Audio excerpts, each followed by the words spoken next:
Hey, it's Joel with another bite-sized piece of hope from Glenwood and Rockingham. Still in Galatians and looking at Galatians 4:4.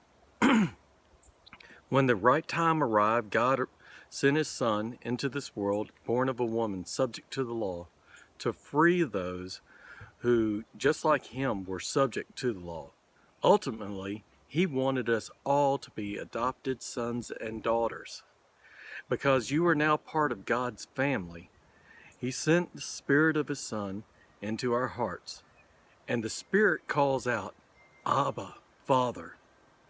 You no longer have to live as a slave because you are a child of God.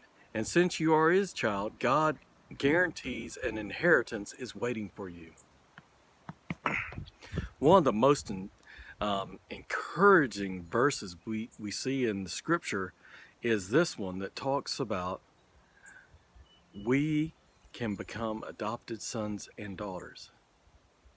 No matter what you've done or whatever is in the past, it's in the past. God sent His Son for you. His Son came willingly for you. He didn't even have to be sent. But the best thing about this is that when we're afraid, we can say, Abba or Father, I'm scared. What a wonderful gift it is to know that someone's got you back. Now, in our time, we don't say Abba, we say Daddy or we say Dad. Often I call my dad Pop, and it is a way of showing respect, and it's also a way of showing, man, I've got his ear. There's things he knows that I want to know. And so I ask him, how do you do this on a car? How do you do that? He was a mechanic, so I want to know these things. Now, when you and I can call Abba or Father, and I realize some of us did not have good examples here on earth, please think of God the Father as the example you wish you had. Think of Him because He's offering this to you.